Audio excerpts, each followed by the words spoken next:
had a good couple of days since the last upload, and even though I will still be doing pre-recorded videos, recording in bulk, I am still keeping up with comments, so if there's anything you want to suggest, or I think it's never too early to start brainstorming about what to do once we're finished with the Twilight CH. Any help is welcome, so please feel free to leave a comment down below, but we'll figure it out. It's all good, but get comfortable, get cozy, because this is chapter 21, phone call. I could feel it was too early again when I woke, and I knew I was getting the schedule of my days and nights slowly reversed. I lay in my bed and listened to the quiet voices of Alice and Jasper in the other room. That they were loud enough for me to hear it all was strange. I rolled till my feet touched the floor, and then staggered to the living room. The clock on the TV said it was just after 2 in the morning. Alice and Jasper were sitting together on the sofa, Alice sketching again while Jasper looked over his shoulder. They didn't look up when I entered, too engrossed in Alice's work. I crept to Jasper's side to peek. "Did she see something more?" I asked him quietly. "Yes. Something's brought him back to the room with the VCR, but it's light now." I watched as Alice drew a square room with dark beams across its low ceiling. The walls were paneled in wood, a little too dark, out of date. The floor had a dark carpet with a pattern in it. There was a large window against the south wall, and an opening through the west wall led to the living room. One side of that entrance was stone, a large tan stone fireplace that was open to both rooms. The focus of the room from this perspective, the TV and VCR, balanced on a two small wooden stand, were in the southwest corner of the room. An aged sectional sofa curved around in front of the TV, a round coffee table in front of it. "The phone goes there," I whispered, pointing. 2 pairs of eternal eyes stared at me. "That's my mother's house." Alice was already off the couch, phone in hand, dialing. I stared at the precise rendering of my mother's family room. Uncharacteristically, Jasper slid closer to me. He lightly touched his hand to my shoulder, and the physical contact seemed to make his calming influence stronger. The panic stayed dull, unfocused. Alice's lips were trembling with the speed of her words, the low buzzing impossible to decipher. I couldn't concentrate. "Bella," Alice said. I looked at her numbly. "Bella, Edward is coming to get you. He and Emmett and Carlisle are going to take you somewhere, to hide you for a while." "Edward is coming?" The words were like a life vest, holding my head above the flood. "Yes, he's catching the first flight out of Seattle. We'll meet him at the airport, and you'll leave with him." "But my mother. He came here for my mother, Alice." Despite Jasper, the hysteria bubbled up in my voice. "Jasper and I will stay till she's safe." "I can't win, Alice. You can't guard everyone I know forever. Don't you see what he's doing? He's not tracking me at all. He'll find someone. He'll hurt someone I love. Alice, I can't." "We'll catch him, Bella," she assured me. "And what if you get hurt, Alice? Do you think that's okay with me? Do you think it's only my human family he can hurt me with?" Alice looked meaningfully at Jasper. A deep, heavy fog of lethargy washed over me, and my eyes closed without my permission. My mind struggled against the fog, realizing what was happening. I forced my eyes open and stood up, stepping away from Jasper's hand. "I don't want to go back to sleep," I snapped. I walked to my room and shut the door, slammed it really so I could be free to go to pieces privately. This time, Alice didn't follow me. For 3.5 hours I stared at the wall, curled in a ball, rocking. My mind went around in circles, trying to come up with some way out of this nightmare. There was no escape, no reprieve. I could see only one possible end looming darkly in my future. The only question was how many other people would be hurt before I reached it. The only solace, the only hope I had left was knowing that I would see Edward soon. Maybe, if I could just see his face again, I would also be able to see the solution that eluded me now. When the phone rang, I returned to the front room, a little ashamed of my behavior. I hoped I hadn't offended either of them, that they would know how grateful I was for the sacrifices they were making on my account. Alice was talking as rapidly as ever, but what caught my attention was that, for the first time, Jasper was not in the room. I looked at the clock. It was 5:30 in the morning. "They're just boarding their plane," Alice told me. "They'll land at 9:45. Just a few more hours to keep breathing till he was here. Where's Jasper? He went to check out. You aren't staying here? No, we're relocating closer to your mother's house. My stomach twisted uneasily at her words, but the phone rang again, distracting me. She looked surprised, but I was already walking forward, reaching hopefully for the phone. Hello? Alice asked. No, she's right here. She held the phone out to me. Your mother, she mouthed. Hello? Bella? Bella? It was my mother's voice, in a familiar tone I had heard 1,000 times in my childhood. Any time I'd gotten too close to the edge of the sidewalk or strayed out of her sight in a crowded place, it was the sound of panic. I sighed. I'd been expecting this, though I tried to make my message as unalarming as possible without lessening the urgency of it. Calm down, Mom, I said in my most soothing voice, walking slowly away from Alice. I wasn't sure if I could lie as convincingly with her eyes on me. Everything is fine, okay? Just give me a minute and I'll explain everything, I promise. I paused, surprised that she hadn't interrupted me yet. Mom? Be very careful not to say anything until I tell you to. The voice I heard now was as unfamiliar as it was unexpected. It was a man's tenor voice, a very pleasant, generic voice, the kind of voice that you heard in the background of luxury car commercials. He spoke very quickly. Now, I don't need to hurt your mother, so please do exactly as I say, and she'll be fine. He paused for a minute while I listened in mute horror. That's very good, he congratulated. Now repeat after me, and do try to sound natural. Please say, No, Mom, stay where you are. No, Mom, stay where you are. My voice was barely more than a whisper. I can see this is going to be difficult. The voice was amused, still light and friendly. Why don't you walk into another room now so your face doesn't ruin everything? There's no reason for your mother to suffer. As you're walking, please say, Mom, please listen to me. Say it now. Mom, please listen to me, my voice pleaded. I walked very slowly to the bedroom, feeling Alice's worried stare on my back. I shut the door behind me, trying to think clearly through the terror that gripped my brain. There now. Are you alone? Just answer yes or no. Yes. But they can still hear you, I'm sure. Yes. All right then, the agreeable voice continued. Say, Mom, trust me. Mom, trust me. This worked out rather better than I expected. I was prepared to wait, but your mother arrived ahead of schedule. It's easier this way, isn't it? Less suspense, less anxiety for you. I waited. Now, I want you to listen very carefully. I'm going to need you to get away from your friends. Do you think you can do that? Answer yes or no. No. I'm sorry to hear that. I was hoping you would be a little more creative than that. Do you think you could get away from them if your mother's life depended on it? Answer yes or no. Somehow, there had to be a way.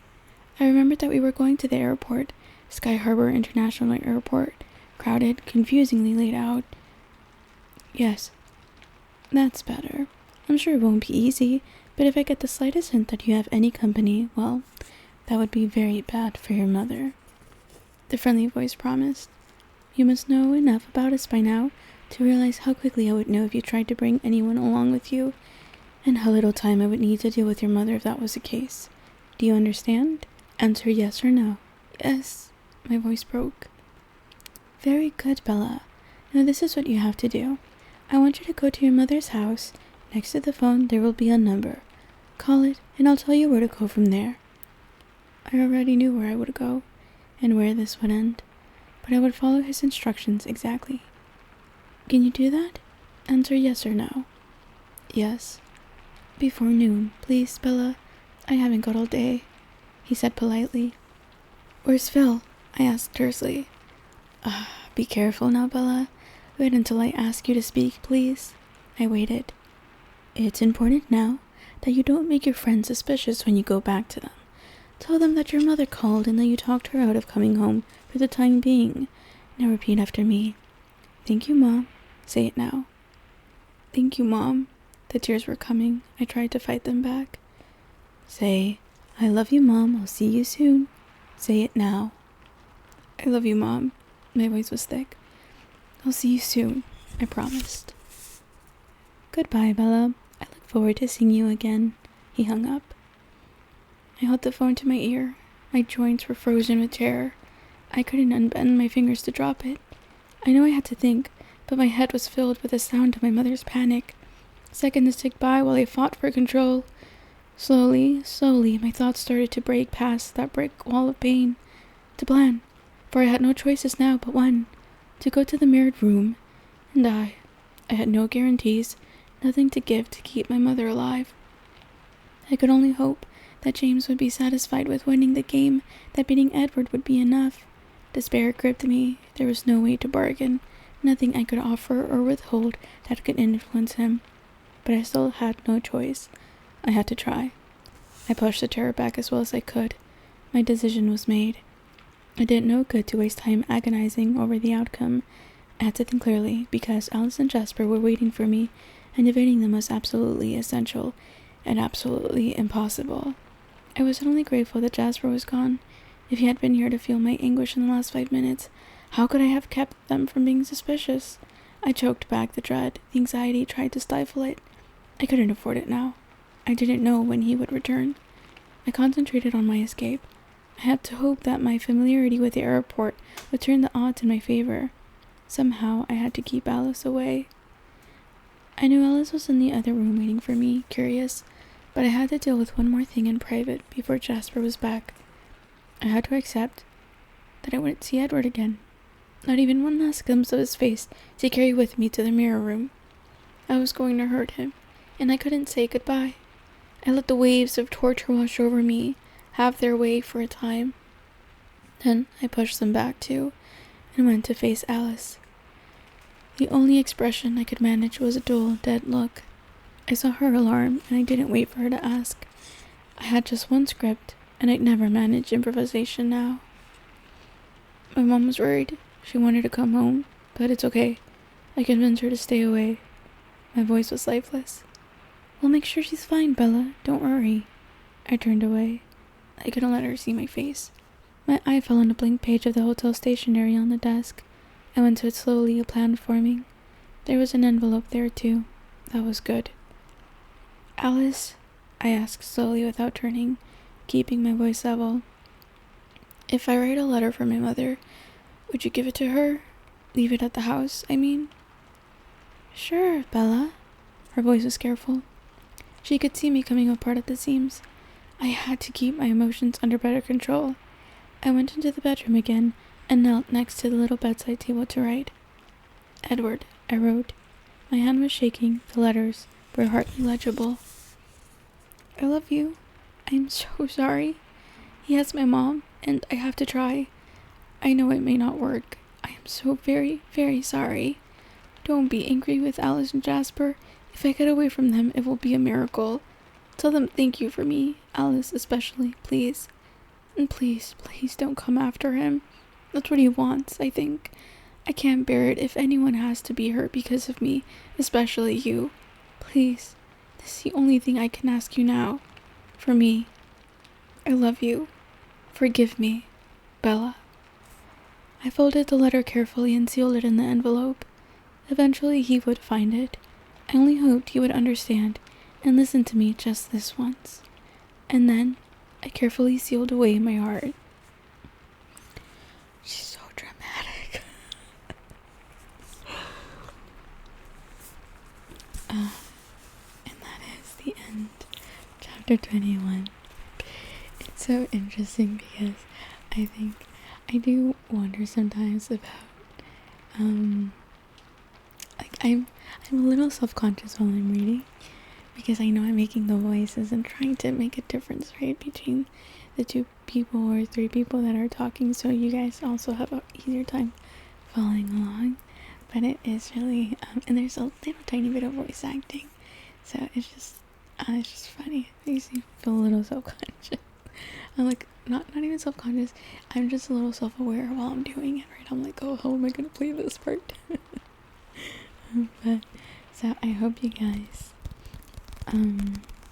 agree or find my choices agreeable so far. But that is all for chapter 21. no worries, I'm going to proceed to record chapter 22. Honestly, I'd be pretty down to just finish the entire book in one sitting. So we'll see what happens. But as was mentioned before in the comments by a longtime supporter, by a loyal friend of the channel, Agatar will be also returning to the channel. Once I finish Twilight, I will go ahead and figure out how I want to incorporate Agatar into the schedule back again. It might be a like one and one, so we're just constantly going back and forth so we can move quickly along them, or because I know this channel is more known for the Twilight books, and that's why people have come here for, then maybe I'll do Twilight a lot more regularly than Agatar, and so stagger them a lot less balanced, but you can look forward to that. So with that, thank you so much. Thank you so much for all of your guys' support. Thank you for the comments here and there, for all the likes, for the new subscribers. Welcome. Thank you so much for subscribing. That means so much to me. And I hope you guys stick around for a while. Hope we can all have a good time reading this comfort series together, especially in these very, very trying times. So, have a good night, and I will see you in the next chapter.